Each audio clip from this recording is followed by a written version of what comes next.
The 1970s were a bold and experimental time for American drinking culture, where liquor companies chased trends fast and hard.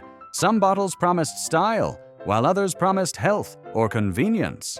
Many promised too much, and when the decade ended, these brands disappeared just as quickly as they arrived. Harvey Wallbanger liqueur was born from one of the most unexpected cocktail crazes of the 1970s. What started as a simple mix of vodka orange juice and Galliano somehow became a full-blown personality, complete with cartoons, posters, and its own branded bottle. For a brief moment, it felt like every American living room bar had to include it, just to stay fashionable. The problem was that the drink itself depended on novelty more than taste. Once the joke wore thin, people realized they did not need a special liqueur for a cocktail they only ordered once. Sales slowed, shelves gathered dust, and the Wallbanger became a punchline instead of a party staple. As disco faded, so did the appetite for gimmick drinks that felt more like advertising stunts than real spirits. And just as America moved on from cartoon mascots in liquor aisles, another sleek European-inspired idea was waiting to confuse drinkers even more. Cordial Campari soda bottles were designed to make sophistication effortless. The idea was simple: open the bottle and enjoy an authentic Italian-style aperitif without mixing or measuring. For American drinkers raised on sweeter cocktails, this bitter herbal soda was a shock. The flavor felt medicinal harsh and completely out of step with the era of sugary drinks and creamy liqueurs. While the brand tried to sell elegance and continental charm, many consumers wondered why they would pay for something that tasted like punishment. The pre-mixed format also removed any sense of customization, which made home bartenders feel boxed in. The bottles looked impressive, but rarely got finished once opened. They became decoration instead of refreshment. As quickly as they appeared, they were quietly phased out of American shelves, leaving behind only vague memories of strange red bottles at cocktail parties. That failure opened the door for another brand that misunderstood what Americans really wanted in their glass. Country Club Malt Liquor tried to sell aspiration in a bottle. The name alone promised manicured lawns, private memberships, and success poured over ice. In reality, it was a strong budget, friendly malt liquor dressed up with upscale branding. Drinkers quickly saw through the illusion. It did not taste refined, and it did not fit neatly into either casual or high-end drinking culture. Middle-class consumers felt talked down to, while working-class buyers rejected the pretension. The result was a product stuck in the middle, with no real audience. Advertisements showed smiling couples and backyard elegance, but the liquid inside told a different story. Once consumers realized the promise did not match the experience, loyalty disappeared. The brand became another reminder that image alone could not mask reality for long. And soon, another overly confident product arrived, hoping color and nostalgia could save it. Tequila Sunrise bottled mixes attempted to capture a bar experience and trap it behind a screw-top cap. The drink itself had already peaked, thanks to movies, music, and beach culture. Bottling it seemed like the perfect shortcut for party hosts. Unfortunately, the magic of the Tequila Sunrise depended on freshness balance and presentation. The bottled version delivered none of that. The flavors were overly sweet flat and artificial, lacking the layered look that made the drink famous. Once poured, it looked dull and tasted worse. Consumers who bought it once rarely returned for a second bottle. It became another item people bought for a party, then avoided drinking themselves. As tastes shifted toward authenticity, pre-mixed cocktail bottles lost their appeal. And as Americans began questioning shortcuts in alcohol, another experimental idea pushed tradition even further. White whiskey experiments confused nearly everyone who encountered them. Whiskey drinkers expected color, age, and character, while new drinkers expected smoothness. Clear whiskey delivered neither. Brands tried to explain it as unfinished, pure, or modern, but most consumers saw it as incomplete. It looked like vodka, smelled like raw alcohol, and tasted harsh, without the familiar warmth of aged barrels. bars struggled to sell it, and liquor stores struggled to explain it. The novelty wore off quickly once people realized it lacked identity. It was not rebellious enough to replace moonshine, nor refined enough to replace bourbon. As the 1970s closed, Americans returned to spirits that felt grounded, familiar, and honest, leaving white whiskey behind as a failed experiment. And with that failure, the decade proved once again that innovation without purpose rarely survives the next trend. White whiskey. Experiments made a second quiet push during the later 1970s as brands refused to admit defeat. Executives believed consumers simply had not understood it the first time. Advertisements talked about purity, tradition, and raw American spirit, while ignoring the fact that whiskey drinkers wanted depth and familiarity. The clear liquid still looked unfinished and still tasted sharp. Bartenders avoided recommending it because it confused customers and slowed service. At home, it sat untouched as guests hesitated to pour something that looked like vodka but smelled like a mistake. Once again, the product failed to define itself, and once again, shelves cleared without much notice. That confusion over identity would soon repeat itself with another import-inspired spirit that misunderstood American taste even more. American Sambuca knockoffs arrived hoping to copy Italian tradition without the cultural foundation. Anise-flavored spirits had a devoted following overseas, but in the United States the taste was polarizing at best. These domestic versions were often harsher, sweeter, and more artificial than their European inspirations. Drinkers unfamiliar with anise found it overpowering and unpleasant, while those who loved real Sambuca rejected the imitations outright. Bottles were purchased once out of curiosity, then avoided forever. Many ended up shoved to the back of cabinets, only pulled out when someone dared a friend to try it. The brands faded quietly as distributors stopped restocking them. Their failure made it clear that copying old-world flavors without context was risky. That lesson was ignored again when flashy foreign vodka labels flooded American shelves. Imported prestige vodkas that tasted cheap relied entirely on packaging and accents. Frosted bottles, gold lettering, and foreign-sounding names promised luxury while delivering thin, harsh spirits inside. During the vodka boom of the 1970s, Americans were eager to explore, but they were not. Foolish.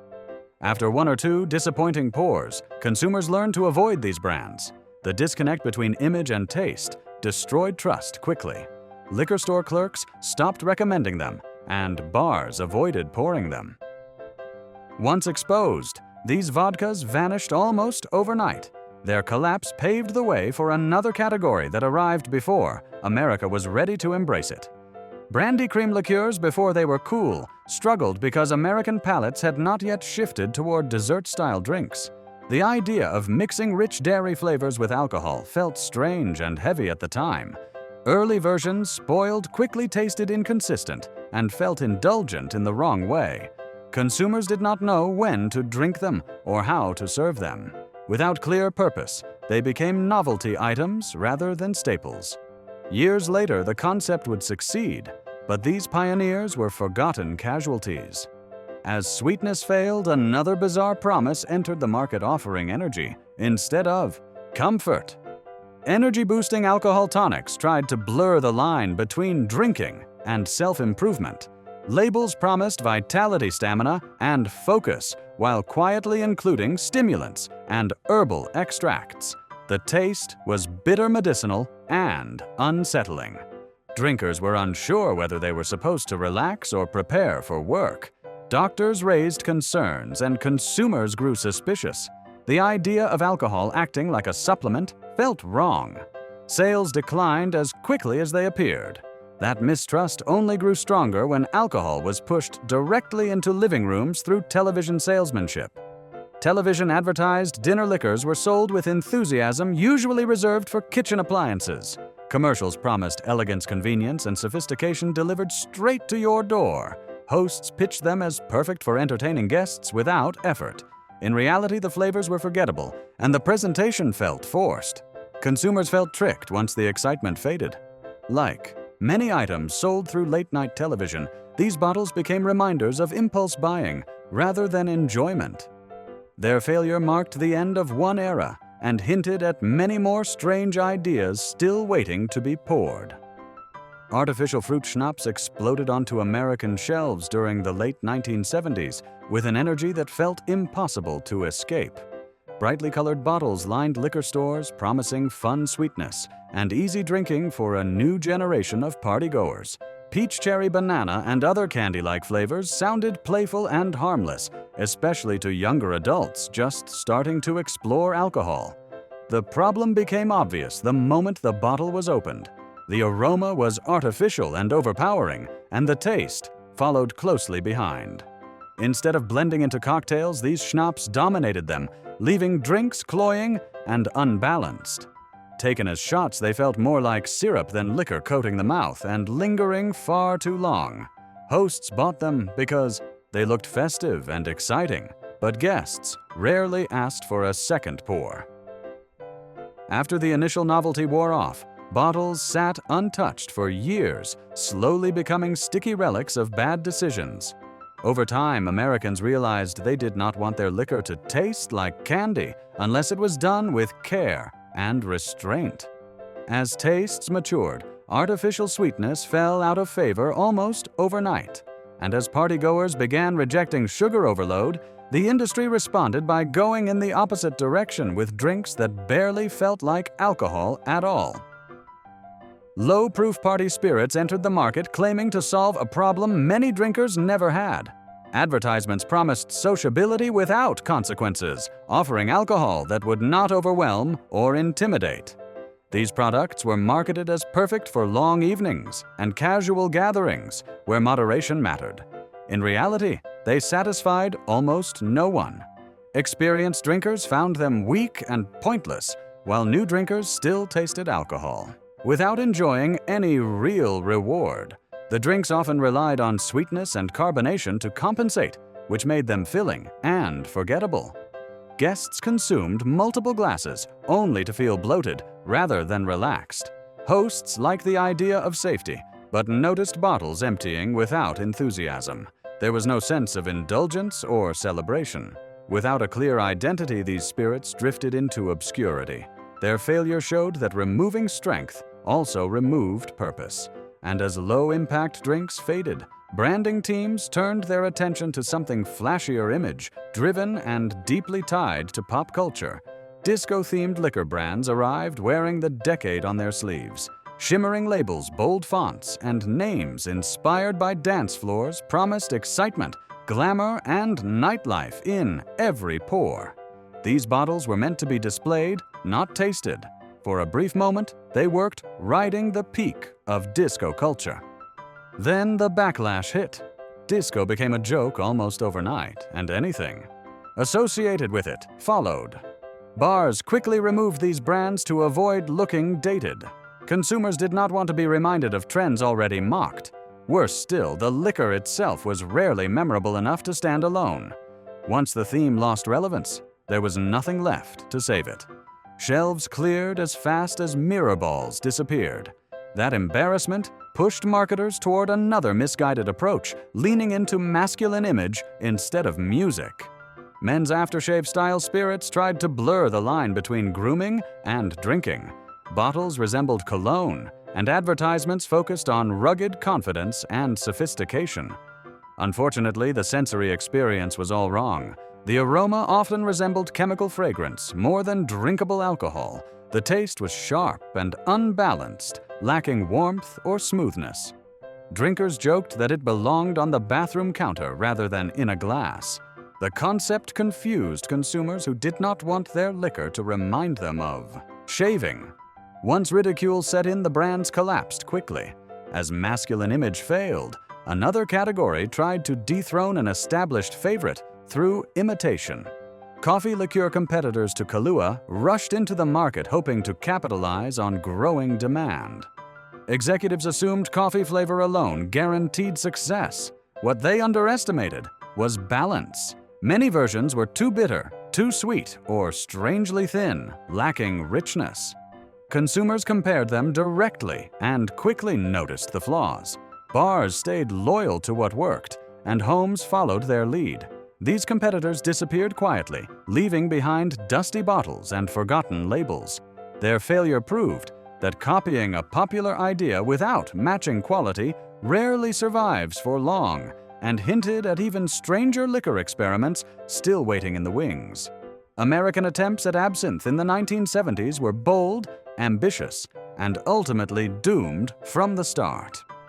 The green spirit had centuries of European mystique behind it, from Parisian cafes to bohemian artists. But American producers thought they could distill that allure and sell it in supermarkets. Bottles glowed neon green, promising intrigue and sophistication, but few drinkers understood what they were buying. The flavor was intensely herbal and bitter, with notes of anise, fennel, and wormwood that confused palates accustomed to sweeter spirits. Mixologists struggled to create drinks that balanced its power, and casual drinkers often poured shots that burned on the way down. Regulations also limited authenticity, forcing brands to water down or alter recipes, which only made the final product taste weak or unbalanced. Advertising leaned heavily on exoticism, but without context, it felt forced. Once curiosity faded, the bottles lingered on shelves like relics of a fad that never fully arrived. Even bars were reluctant to stock them, leaving absinthe as a conversation starter rather than a drink. Its failure highlighted a simple truth: mystique alone does not sell a spirit if the flavor cannot deliver.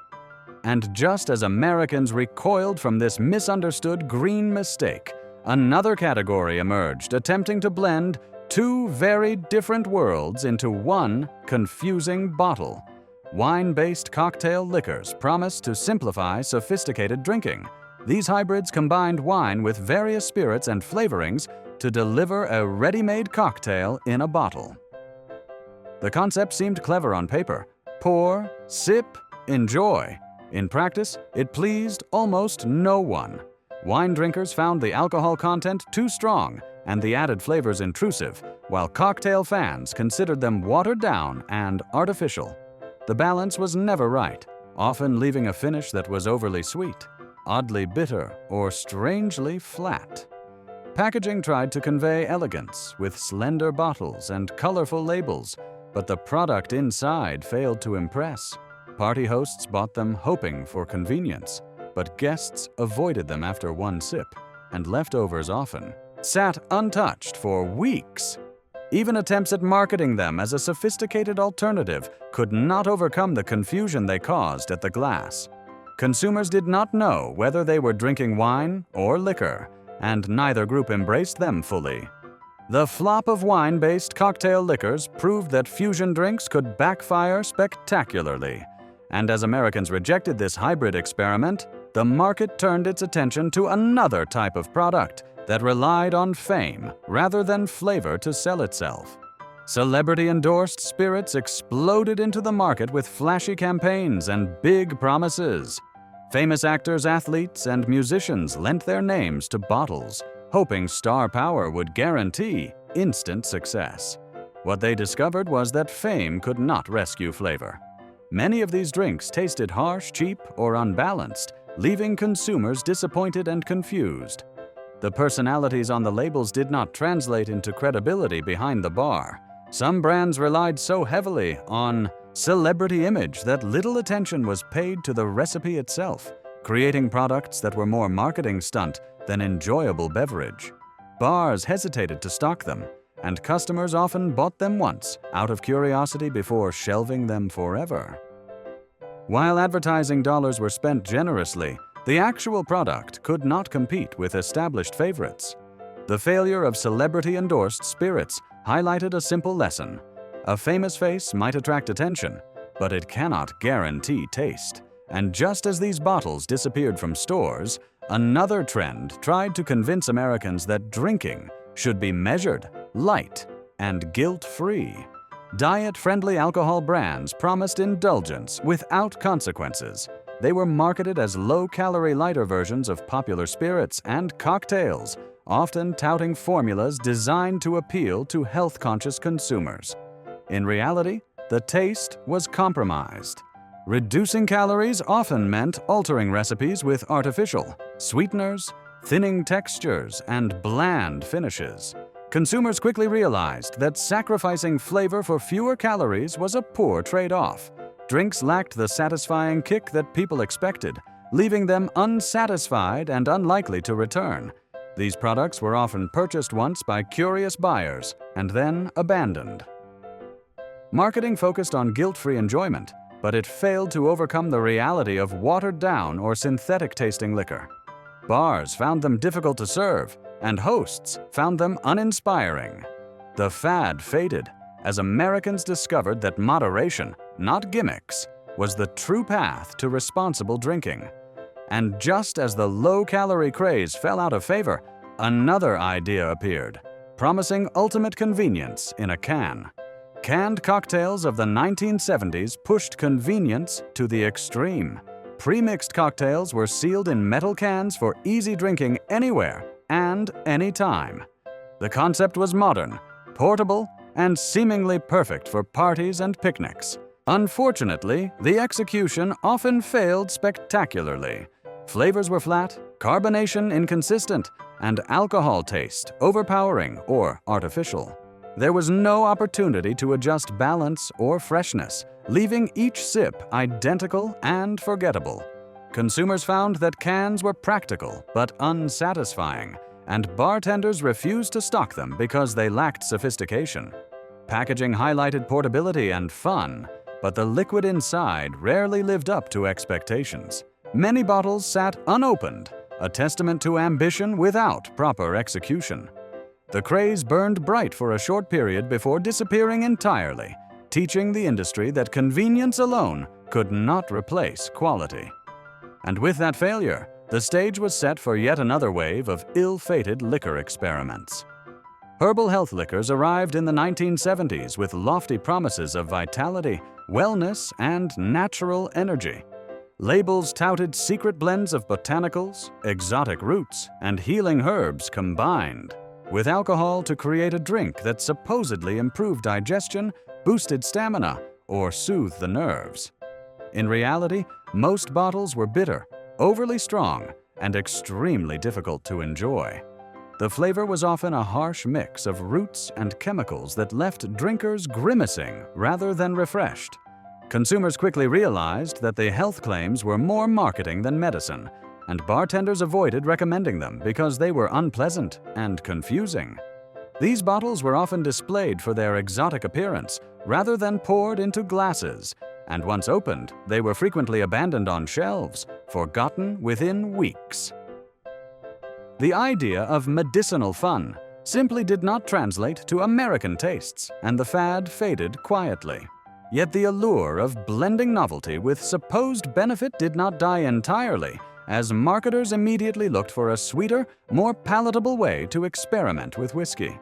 Sweet whiskey blends attempted to solve that problem by softening the edges of traditional whiskey.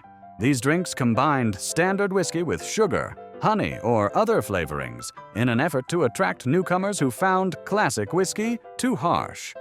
Unfortunately, this approach alienated the very audience it needed to please. Whiskey enthusiasts were offended by the artificial sweetness, claiming it masked the character of the spirit, while new drinkers often found the combination cloying and heavy. The drinks were inconsistent from bottle to bottle, leaving consumers frustrated and unsure of what to expect. Retailers struggled to sell them, and bars avoided carrying them because they did not fit traditional menus. Sweet whiskey blends became a cautionary tale about trying to appeal to everyone at once. As consumers rejected this over-engineered concept, smaller local brands saw an opportunity to market their spirits, even if they lacked the ability to grow beyond their regions. Regional liquors that never went national were often ambitious, charming, and limited to a small number of loyal customers. These brands thrived locally, often tied to family recipes or a regional taste that resonated with a small area. However, scaling up for national distribution was difficult. Logistics, marketing budgets, and competition from established names made expansion nearly impossible. Bottles that felt special at home were just another competitor on shelves in large cities. Many of these liquors faded into obscurity because they could not survive outside their home regions, leaving behind only stories and a few dusty bottles. Even when they were well crafted, the inability to gain wider attention ensured they would be forgotten. And as regional experiments failed, national brands looked to capitalize on European mystique, even if they had to invent it entirely. Faux European liqueurs were American creations designed to mimic the elegance and history of Old World spirits. Labels displayed ornate castles, foreign-sounding names, and promises of centuries of tradition, but the liquid inside rarely delivered on these claims. Flavors were often artificial, unbalanced, or overly sweet. Consumers quickly realized the drinks were mostly marketing and not heritage. While the bottles looked impressive on a home bar cart, tasting them was disappointing, leaving enthusiasts frustrated and casual drinkers indifferent. Faux European liqueurs reminded Americans that authenticity mattered and that a clever label could not replace quality ingredients or careful craftsmanship. Their failure did not stop marketers from chasing image over substance, and soon another type of novelty liquor would take center stage. Bachelor pad bar cart liquors were designed to impress visitors more than to satisfy any real drinking need. These bottles were flashy, uniquely shaped, and often packaged in colorful labels or decanters meant to signal style and sophistication. Yet once purchased, many were rarely replaced after being used. The drinks themselves were secondary to appearance, and flavor was often inconsistent or forgettable. Guests might admire the collection but rarely return for another pour. These liquors became more about social signaling than enjoyment, serving as decoration rather than a staple of the home bar. Their popularity faded quickly, leaving behind empty shelves and nostalgic memories of the era when looks were prioritized over substance, setting the stage for yet another wave of failed experiments. Holiday-only liquor releases tried to capture the spirit of the season, literally, by offering limited edition bottles for Christmas, Easter, or Halloween. Brightly colored labels and themed packaging promised festivity and cheer, often paired with unusual flavors meant to evoke holiday treats. In practice, these releases felt gimmicky and forced. The flavors were inconsistent, often overly sweet or oddly spiced, and the novelty wore off almost immediately after opening. Consumers bought them once for a party or as a gift, then rarely returned for a second bottle. Liquor stores stocked them enthusiastically for a month or two, only to clear the shelves when no one wanted leftover seasonal drinks. Instead of becoming collector's items, these bottles became dusty reminders of marketing overreach. Bartenders avoided using them in cocktails because they could clash with other ingredients, and party hosts discovered that festive packaging could not make up for poor taste. These limited edition liquors failed because they relied too heavily on holiday cheer and not enough on quality. And as seasonal gimmicks faded from view, the industry searched for another shortcut, this time promising convenience at the push of a button. Instant cocktail powders with alcohol promised an easy party solution. Just add water, stir, and enjoy. The concept sounded brilliant for anyone who wanted the taste of a mixed drink without preparation, but the execution was catastrophic. The powders often did not dissolve properly, leaving a gritty, chalky texture that clashed with the artificial alcohol flavor. Sugars and additives overwhelmed the palate, producing drinks that were overwhelmingly sweet or chemically tasting. Consumers quickly realized that convenience came at the cost of enjoyment. Guests reluctantly tried the drinks once, then avoided them forever. Parties became a testing ground for frustration rather than fun. Retailers quickly noted poor repeat sales, and bars refused to experiment with a product that undermined their craft. Instant cocktail powders were a fad doomed to be remembered only for how badly they failed. That failure inspired another experiment that misjudged strength rather than sweetness. Experimental proof-level spirits arrived promising novelty in alcohol concentration, ranging from surprisingly weak bottles to dangerously high-proof concoctions. Brands tried to create excitement by bending traditional rules, but few understood balance. Too low, and the drink lacked character, leaving consumers unsatisfied. Too high, and it burned, overwhelming taste and discouraging repeat drinking. Bars avoided carrying them, fearing complaints and wasted pours. Consumers bought them out of curiosity, but once the shock of extreme strength or weakness faded, interest disappeared. These spirits highlighted a simple truth: extremes rarely satisfy average drinkers. The market quickly moved on, giving rise to another misguided approach: luxury packaging. Luxury-priced bargain liquors attempted to sell affordability under the guise of prestige. Ornate bottles and elaborate labels suggested centuries of craftsmanship and high quality, but inside sat standard or even low-grade spirits. Consumers paid top dollar expecting refinement, only to encounter thin, uninspired alcohol that failed to live up to its elegant packaging. Once discovered, these bottles became symbols of deception and impatience, quickly abandoned on shelves or relegated to dusty cabinets. There, failure proved that presentation alone could not replace substance, and as these misleading luxury bottles vanished, the stage was set for an even more dramatic purge.